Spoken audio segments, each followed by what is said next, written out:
it seems that the rumors around town are that Marvel is looking into Harrison Ford reportedly as the top choice to star as General Ross in Thunderbolts. He is not currently cast in the film, but it's unclear if he's already passed in the role or if they're still, considering. My God. My goodness, man. Okay, so first off, let's give it the appropriate qualifier and say that this is still a rumor. Yes. Although I will say, as of late, at least within this last year or so, most of the rumors that we've gotten out of Marvel have proven to be accurate. With the exception depending on the leak. Let's say that too. The exception of Denzel Washington. Yeah, except for that one. I am a very reliable source. And John Boyega, Denzel Washington, Giancarlo Esposito, Jodie Comer. They're all going to be there. They're all going to be D23, they'll be there. Yeah. I'm reliable. No, man. But most of the plot leaks and things of that nature, and even to a certain degree the castings. Now, like we said, the whole explosion at D23 didn't happen, but we brought JP on a few months back to talk about this because so when we talk about the character of T'Challa and trying to get that character recast, we kind of look at it from a different perspective than that of a general fan, I think. Yes. And so what I was kind of seeing, really most of the time, even before William Hurt died, was the sustainability of the standard that Nate and Ryan and Kevin Feige were setting when they were saying what they were saying and leaning so heavy onto Chadwick's legacy in defense of the film. And tying Chadwick to the character. Because what you end up doing is setting a litmus test for respect that you can't possibly pass on a regular basis. You can't retire a character every time the actor passes. You can't do it. And because you've centered the reasoning of that potential retirement to be around the honoring or the respect of the well-touted actor, here we are. William Hurt, accomplished actor, more so than Chadwick Boseman. If we're just talking about body of work, years put in, much longer career, much more individual accolades to put forth to his filmography. A decorated actor, well decorated. Right, and that's not to say that Chadwick wouldn't have surpassed William Hurt. Unfortunately, he just didn't have the time to. Yes. So an incredibly accomplished actor. What was the other part about why they didn't recast?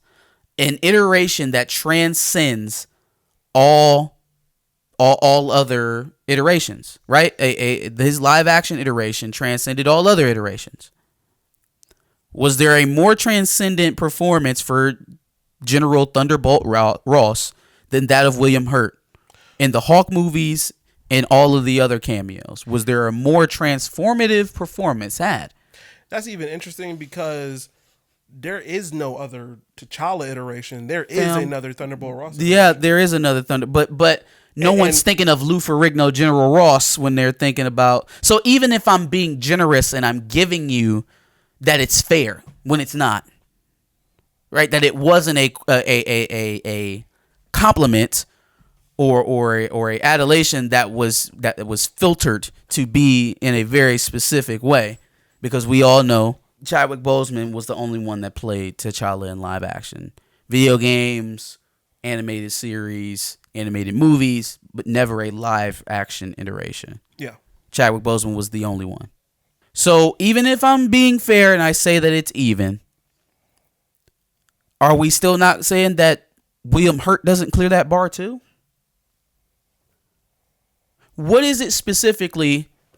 I won't say it. What is it specifically about this character that's different from T'Challa? Where there isn't a real, There isn't a real conversation with the director about what the direction of the character should be for the lifespan of Marvel films. Why didn't we announce at D23 that whether or not we were going to be recasting General Ross? We talked about Thunderbolts, right? Why was there no announcement on whether or not we're recasting General Ross? Before you jump in here and say, give them time. They lost a friend. They lost a loved one. They lost somebody that they were eternally close to. How soon was it after Chadwick passed that they announced that they weren't going to recast Tchalla? How soon after Chadwick passed was it that they started filming Black Panther 2? Mere months. It was a month after Chadwick's passing that they announced that they wouldn't be recasting the character. It was later on that year that they started filming the movie. Yeah. So remind me again, because see, I'm still confused and bewildered from Kevin Feige, because I don't know whether or not it was the fact that Chadwick had an iteration that transformed all other forms of media, or was it just too soon? According to Empire Magazine. Mm-hmm. Which one? Those two things are mutually exclusive. It can't be, oh, he was better than any other Black Panther media representation we've ever put out, and so we're not going to recast his role. Also, it's way too soon. So maybe we'll do it in the future. Saying it's way too soon is acknowledging that you know that there is a thirst to do it and that there is a potential to do it. You just can't do it at the moment. That is what it is way too soon for. Way too soon to even consider the possibility of recasting T'Challa. But I thought it was never to be considered because Chadwick Boseman had the most impactful iteration of T'Challa being played in any media form. Which one is it? So the one thing now that we're actually talking recast T'Challa and we can actually depend on hearing things from the higher ups at Marvel on this matter. The question now is, why has there never been a level of consistency? Here's the one thing about emotions, man. They're raw. They're ever prevalent. And it doesn't matter how long ago that they flared up. If you haven't gotten over that situation, they will flare up the exact same way every time. That's where trauma comes in. It's where hurt comes in. If you haven't healed from something, it will manifest in you the same way over and over and over and over again. It's like your body going through that trauma every time. So when I hear them talking about the trauma of losing Chadwick Boseman and what it took for them to actually make this movie, why they didn't recast the character. And it's been so up and down. We're sorry about Chadwick. We can't forget about Chadwick. We can't forget about Chadwick. We can't forget about Chadwick. We have to honor Chadwick. It's way too soon. Wait, what? What? Hold on. Wait, no. Wait, no. No. You couldn't have possibly been entertaining it or to even know that it's too soon because you cannot fathom anyone else being in that suit other than Chadwick Boseman, right? According to Nate Moore, that was the sentiment across everybody at Marvel. Don't get me started on Nate Moore. It was a quick conversation between me and Ryan Coogler, and it didn't take days. It took minutes. I have always contended with you that was a lie. Yes. At very least, if I'm being nice about it, an exaggeration. Because here's Kevin Feige in the Empire interview, and I had several conversations with Ryan Coogler about how to move forward. Wait a minute! Was it you or Nate Moore? Was it several conversations or one 5-minute conversation? The Nate Moore explanation was the heartstrings.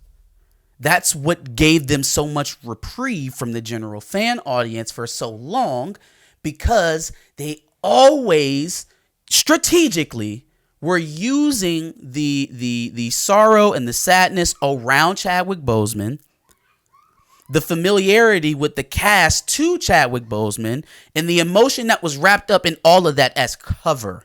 Mm-hmm. Now that we are getting to a more objectifiable look at this situation, and we're asking for X's and O's and not Jimmy's and Joe's, we're asking for tangibles and not feels, because what they actually tried to do with the whole campaign to have the character recast is they tried to shape the movement as overly emotional. Mm-hmm. We saw that in the communications too. It was like, we understand that everybody's hurting. We're with you. We're here. You hear Winston Duke talking like that a lot too. Yeah. We get it. We understand. We're here with you. Right? It's like, we understand. I get where you coming from. You're emotional right now. And we feel too. The people who are calling for a recast are the empirical ones, not the emotional ones. Because even the explanation as to why the character isn't being recast, whether it was the first one or this latest one we got, has been emotion. There's nothing empirical about saying it's too soon to recast. Nothing. Do you have a measurement scale? Do you have a pulse of the readiness for someone to see a past actor's role recasted? Do you have a guideline? Do you have a book, a rule book on what is appropriate and what is not? There's nothing empirical about that. It's all feeling, 100%.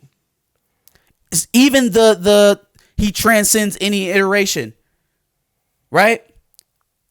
What if I like Damson Umsu, the guy from Omnicide? What if I liked him voicing Black Panther in the BET graphic novel, graphic animated cartoon?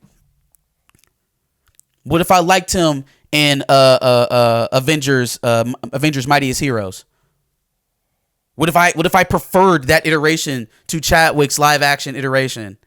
That is subjective at best. So I am asking, if I'm the Empire writer, I'm asking you straight up, what was the money reason? Because what you're not going to tell me is that you walked into a boardroom and told them, we just feel like it's too soon to recast Chadwick Boseman. But it's not too soon to shoot the movie. So get working. Like, don't insult my intelligence. If there is a portion of the fan base that likes to be coddled that way and entertain the fact that all of this was done off of the love and respect of Chadwick Boseman and nothing else, $1 billion corporation, but we made this decision based off of nothing else but our personal feelings toward Chadwick Boseman. Number one, if you believe that, you're addicted to being comfortable. You like the idea of liking this corporation, so you will never turn a critical eye towards them if that's the attitude you're taking. Because the one thing we know, everyone, recaster, anti-recaster, somewhere in between, Disney is a business. Mm-hmm. And Black Panther is the most profitable solo franchise within the MCU. At least on a film per film basis. Yeah. There hasn't been another solo film that grossed 1.3 billion. Not even close. So now that they've so much as told us that the whole, it was a quick emotional decision between Ryan and Nate. No, it wasn't. It was not. Let that go. And now that we're moved on from that, let's talk about this precedent that they set unnecessarily. They put this burden on themselves to now retire characters when their actors passed. Because the bar you set was, hey, he had a transformative role, right? And the actor themselves is a decorated actor, and we're going to honor that. You can't get around that with William Hurt. You cannot. It looks like rank hypocrisy if you do it any other way. So the fact that this even leaked, that you were entertaining the option, but look at the name though. Look at the name. Mm-hmm. Harrison Ford. Yeah. They were looking for a knockout blow. Yes. Yep. They were looking for a name that was so big that it couldn't be criticized because they knew they were in the wrong. Mm-hmm. Because they knew, if it's true, they went after a name like Harrison Ford to be above reproach. And you know what? I agreed with it. You know why? Because the first thing we said when we were talking about recasting this character is choose someone who is above reproach. Pick a name that's so big that it can protect you from the fan base that doesn't want to see it happen. The percentage of the fan base that doesn't want to see it happen. Drown it out with such a huge star that it doesn't matter. It's a wash. And that's exactly what they tried to do here with Thunderbolt Ross. They didn't go get a new actor. They didn't go get a new body. They went and tried to get one of the top 10 grossing action stars of all time. Mm-hmm. They went and got Indiana Jones. Han Solo, fam. They wasn't playing. Do you see the oomph, the willingness, the amount of resource that they will put to even an obscure white male character? Thunderbolt Ross. Look, man, if you're a Red Hawk fan, good on you, but it's not T'Challa. Yeah, man, this is rank hypocrisy. And it really puts them in a precarious situation because I know they want to recast Ross. They don't want to do Thunderbolts without Ross. So if Harrison Ford turns it down, and that's why maybe they decided to go forward with Val, because I think they did acknowledge that it's going to be Val that's leading the team at D23. I think that they said that. So maybe they struck out with Harrison Ford, but that's not whether or not they got him isn't the point. The point is that they were almost immediately willing to do the opposite with a very similar situation. Popular actor dies untimely right before one of his bigger major solo projects is supposed to kick off.